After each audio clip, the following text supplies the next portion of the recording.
So we've made it to Season 2, Episode 2, and now we're on our way to Vegas. And before anyone starts and before anyone says anything, no, it is not a holiday. We're taking E-Stim Systems all the way across the world to Las Vegas, baby. And it's going to be fun, but it's most certainly not a holiday. What does it actually look like? Well, we travel to Heathrow on a Thursday. Friday we fly, 11 hours in a metal tube with crap Wi-Fi. Setup is on Saturday, which is going to be entertaining considering we're all going to be jet-lagged. The show is Sunday, Monday, Tuesday. We pack up Tuesday afternoon, find a DHL shop to ship all of our stand back to the UK. Then we fly back ourselves on Wednesday night. We land in the UK on Thursday, have Friday off. Yay! Back in the office Monday, having done a live stream on Sunday. And then we drive to Germany for an event on Tuesday. Yes, it's a holiday. It's going to be fun. So what's the trade show? Well, the trade show is something called Altitude Intimates. And yes, there's going to be lots of intimates. But basically, it's a large trade show held for the adult industry annually in Las Vegas. And it's probably the largest in the US. From the stand plan, there's at least several hundred stands, and they're expecting thousands of visitors over the 3 days. Who attends? Retailers, distributors, manufacturers, press. It's generally not open to the public, but they do seem to sneak in these days. Anyone with a website seems to be able to call themselves a business. It used to be anyone who had a business card, but these days, nobody seems to do business cards. This show is supposed to be trade only. It'll be good because there should be less wanky men walking around trying to get their rocks off, and otherwise looking for freebies and giveaways. Anyone who's been to Venus in Germany, you know what I mean. Why is E-Stim Systems there? Why not? It's probably the largest trade show in the US, and we are trying to be a growing business. So getting out there and showing ourselves to other people is what we need to do. We love the opportunity to speak to people face to face, as generally we spend most of our times hiding behind computers, reading and posting emails. So getting out and stretching the legs and chatting E-Stim for 3 days is always going to be a fun activity. And it is Vegas. I've never been to Vegas, so it's going to be fun. It's so much easier to explain why we are different when we're talking to someone face to face. And they get to pick up the toys, they get to play with the toys, figuratively speaking. We might give the odd demo, but you can't really play with them at a show like that. But it gives them some experience of who we really are. You might think this is easy. The fact is, planning for this started back in October, so 5 or 6 months of prep. Not just booking the stand, that's the easy bit, apart from the fact they want reams of cash out of you to pay for the stand, and you have to pay everything up front. Booking flights, wow, talk about expensive, and I'm putting 4 staff over there. Logistics, not just shipping product to the US, but we're shipping the entire display stand. We always have fun trying to get stuff through customs, especially since we're not actually shipping products, we're shipping a stand, and we're expecting to bring things back. So stuff has to go onto a carnet, documentation has to be filled out, and it's generally a nightmare. In this case, we've actually had to send the stuff out 2 weeks beforehand because it then gives it enough time to filter through the system. Luckily, as I record this, the stuff is actually in Vegas as we speak. Booth design. We're running with material booths. They call them, I think, pole and curtain. So this time round, we don't have any panels, which is great because I hate stand panels with a vengeance. Stand panels are expensive. The last time we did stand panels on the show, they were about €200 each. And when you eat 8 of them, it soon mounts up. And these are panels that they last for the show. At the end of the show, they get thrown away. We can't reuse them. It's just a waste of money, and it adds to the costs. Over the past couple of months, we've been coordinating with Ian and Rachel from Joanne's Reviews. We already had them on the Amy's stand when we visited the States last year, so we have a little bit of history with them. They're great friends. They're great fun. So it's going to be good from that respect. And Ian's in charge of the transportation system and has managed to choose the largest vehicle possible, which in America is probably a tiny little car. But for us, they're big vehicles because we have to get stuff from hotels and to the show, etc., etc. The sheer amount of admin that we need to go through before we even pack a bag is astonishing. And then just before we go, we need to pack a bag because one, we have to carry all our clothing, all the stuff you would normally take on a trip, but also we have to bring in the freebies, the bits and pieces that we're going to give away, because we can't put those through the normal process, because if we put them through the normal process, customs then think that we're selling them and then want tax, import duty, etc., etc., etc. And if you're not selling stuff, it then has to come back to the UK. And we have to have all the documentation for that. It's just a nightmare. Documentation is a nightmare shipping anywhere around the world. It's got worse going into Europe since Brexit because we have to do it. We have to have carnets where we used to just stick the stuff in the van and turn up. No, can't do that anymore. It's all going to go through customs documentation. To the US, it's similar, but it's always been like that. So we just get used to it. And we have a process. Back home, the lights are still going to be on in the workshops. Even though Kaz and I are going to be in Las Vegas, the business doesn't stop. Kay and the team will be holding the fort, so orders are still going to go out and customers are still going to be supported. Hats off to them, because without them manning the office, we wouldn't be able to run the shows in the way that we do. Now, we've already mentioned, if you listen to episode 1, that we are not doing the show on our own. We are taking Ian and Rachel from Joanne's E-Stim Emporium, also known as Joanne's Reviews. They're friends of ours. They're also very knowledgeable about E-Stim. In fact, they actually started with our products when they were doing reviews. They contacted us out of the blue and said, oh, is there any chance we can have a box to do a review? And they hadn't at the time had many reviews, but for some reason I was in a good mood that day and I said yes. And they reviewed a box and the rest is history. And now they're very good friends. We also do other trips with them. They know our products inside out. They're not just pretty faces, although they are very pretty, but everyone on our stands, everyone who answers the phone, everyone who deals with customers within the business, we all have personal experience using our kit. We don't have pretty people who might look good on the camera and then have absolutely no idea as to how the products work. We don't do that. We play with our kit. And if you follow some of Ian and Rachel's experiences, shall we say, on YouTube and the various places, they certainly know how to use the kit. So the days are going to be fun. It also allows us to disappear off and go to the loo, disappear off and have a coffee. It breaks things up. It makes it so much easier having more than one person on the stand. And sometimes, hopefully, we'll get busy, so we'll be talking to people. They also bring that extra level of experience to the stand. Yes, we use our kit. We know our kit inside out. But sometimes it's just nice having that extra person who's got a different viewpoint and a different level of experience. It just makes it work even better. So what are we taking to the show? Well, apart from the obvious, us and the stand, we're taking everything. You might sort of say, well, why are you taking everything? Not everyone wants to see everything. And that's the problem. You can guarantee if we don't take everything, a potential stockist is going to turn up and they're going to want to see the thing that you don't have. So we take everything.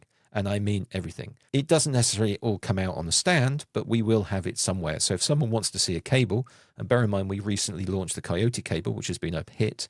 If someone wants to see the cable, then we can rummage in the box and bring it out and go, this is what we have for you. So we carry everything. Interesting enough, one thing we don't carry is stock. We're not there to sell the products on the day. We're there to demonstrate and take orders and build those relationships up. If we had to bring stock, we'd have to carry 4 or 5 times as much and spend 3 weeks just explaining to customs while we're bringing so much in, and then justify all our sales, deal with all the paperwork because we would be selling in America. It's just a nightmare. So for a trade show, we're bringing demo stock. People can see what it looks like, they can feel it, but they can't buy it there and then on the spot, which is always entertaining because you guarantee that somebody will turn up asking for a box. And the first thing you're starting to think about is you're supposed to be a trade show purchaser, but you want to buy one. Is this for your company or is this for you personally? Always an interesting question. The other thing we bring to the stand is marketing materials. We love being different. So you're not going to find pamphlets, you're not going to find leaflets, and generally you're not going to find a price list. But you might find something rather different. We once did a trade show where we took an entire pick-and-mix stand full of sweets, and it became the most popular stand on the planet, especially for the catwalk models who queued up for their lunch consisting of dolly mixtures and fudge. Sugar rush, here we come. But we have a few interesting bits and pieces to give away. On the subject of giveaways and freebies, Kaz and Rachel are already planning their campaign. Yes, they already have looked at the show floor and deemed it to be a target-rich environment. Now, most trade shows give things away. A pen, a badge, a polo mint, all sorts of that boring stuff. But at trade shows for adults, it tends to get a little bit more interesting. So you can guarantee at some point somebody's going to be giving away Willie key rings, Luminous Willies, packs of condoms, you name it. It's an adult show. They're going to be giving away things. And Kaz and Rachel, they will be walking around with their big bags, targeting them. And yeah, they tend to come back with a haul, which then gets shared out amongst them and the staff back at HQ. They love their little things for their desks. The number of luminous rubber willies we have stuck to machines is hilarious. The other fun thing that's going to be at the show is our competitors are going to be there. Well, at least some of them. The dedicated E-Stim world is quite small. There's, 5 or 6 manufacturers out there. And most of us know each other in some way, shape or form. I have a love-hate relationship with Andy from electrostim. Basically, he hates me. But he's generally polite and professional. Secretly, he's very competitive. We have Christoph from MyStim, who's always a pleasure and generally friendly, and is always thinking that I'm trying to sell my business to them. DG Labs from China, yep, never met them. Products seem to be everywhere at the moment, but nobody has ever met them. So do they really exist? There's a possibility we might see Eric from Erostech. He used to stock us, which I always found quite bizarre, considering they stock the 312. Well, actually, they make the 312, or somebody makes it for them. But that situation worked right up to the point he started stocking an electro design that had been ripped off from us. And we had a little bit of a falling out, shall we say. So yeah, Eric from Erostech doesn't stock our products anymore, which is a pity because he did sell a few and he allegedly quite liked them. But anyway, the reality of competing in a niche is you can still be rivals, but still be civil most of the time. It's a bit of fun. Another reason for going to a trade show is potentially it's a snapshot of where everything is heading. Although with a number of Chinese companies making dildos in funny colours, it's like a catwalk. This year's dildo colour is pink. Or is it green? Or is it blue? Because you literally walk down corridors of Chinese manufacturers with all of the same design, but they all happen to be green this year. You also get to see some of the really weird ideas that people have, and the fact that some people just have no idea at all. The number of times I've seen a weird shaped vibrator, including once the shape of a cloud, yes, a cloud, they spent a shitload of money on marketing and on a big stand, and then in 3 months' time it all fell to pieces. It wasn't a great idea. Everyone does dildos these days. They might just have a weird colour or a weird shape, but fundamentally they're all the same, guys. Do something different for a change. Do E-Stim. No, don't do E-Stim. We're doing that. Now, you might suggest that the reason we go to these shows is we can spy on our competitors and see what they're doing. Well, it's not as important as you think because the industry talks and competitors talk, and we generally get to hear about what people are doing way before it actually comes out. And then you look at it and go, why are you doing it that way? And then you carry on doing something completely different. One of the things the trade show allows me to do is think. I get 3 days, and that doesn't include the traveling, 3 days of doing nothing but thinking about E-Stim. I don't have to deal with the fact that printers run out of paper. I don't have to deal with the fact that a machine downstairs is doing funny things. All I've got to do for 3 days is think about E-Stim, and it does allow me to think. I take my little black book, the infamous black book with my ideas in it, and I'll be sketching ideas. It might be something that someone says at dinner, someone says on the floor, at the bar, a customer suggests something. So that's going to go straight in the book and get written down. We also take a little bit of development kit with us. We are currently working on a number of projects, and it allows me to play around with those ideas. Development doesn't take a holiday. Some of our best ideas have come from trade show trips. Whilst we're on the subject of development, the obvious question is going to be, what is new? What do you have new at the show? And the answer is, you're going to have to wait to the show. We do have 2 things in the pipeline, but I'm not going to tell you on this podcast. You'll have to come to the show and we'll show you. And they will then appear on sites and across social media. Coming soon, I think is the term. But at the moment, they're in pre-production. One thing we don't do is we don't launch new products until we actually have them on the shelf. So we're in that process now of getting them on the shelf. And then we'll tell you about them and you'll be able to buy them as soon as you know about them. Much better idea than waiting 3 months. Now, Las Vegas is a long way away for most people. It's a long way to travel, and not everyone's going to travel to a trade show. The good news is we're going to let you know what's going on because we are going to be blasting it all of our social media. So please follow us on social media while we're there. Vegas is actually 7 hours behind the UK, so please plan accordingly. If it goes quiet on the UK evening, it's probably because we're asleep or we're actually working on the show floor. How to find us? Well, just look out for E-Stim Systems on the usual platforms, YouTube, Instagram, Twitter, Facebook, Threads, Blue Sky, LinkedIn, Google. God, the list is endless, but just do search for E-Stim Systems on socials and you'll find us. We're also going to be grabbing Ian and Rachel at some point. They are going to be dragged in front of the microphone for episode 3, whether they like it or not. What's it going to cover? Well, it's probably going to cover all the antics of whatever happened at the show. Because at the end of the day, that's why they're there. Trade shows have changed over the years. I mean, we've been doing shows since 2004, and that's actually how we started the business. Although the shows that we were doing weren't trade shows, they were retail shows. I think it was about 2006 when we did our first trade show. But fundamentally, the market has changed. More of the industry has moved to China. There are more niche creators. When we started, everything was dildos. Now you get everything right up to breath play, extremely spiky toys. And we're seeing much more new companies embracing modern manufacturing like 3D printing. We look for the long term. We don't look for the, oh, look how many boxes I can sell.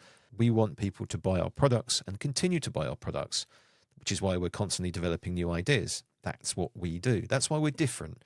We don't manufacture in China. We don't create pretty boxes that sit on a shelf. We want to be different. We want to be seen as the company that offers you experience and value. And hopefully that's what we do. Anyway, by the time you hear this, we hopefully are going to be on the floor in Vegas.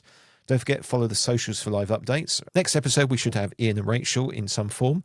Don't forget, second Tuesday of the month is our normal podcasting release schedule.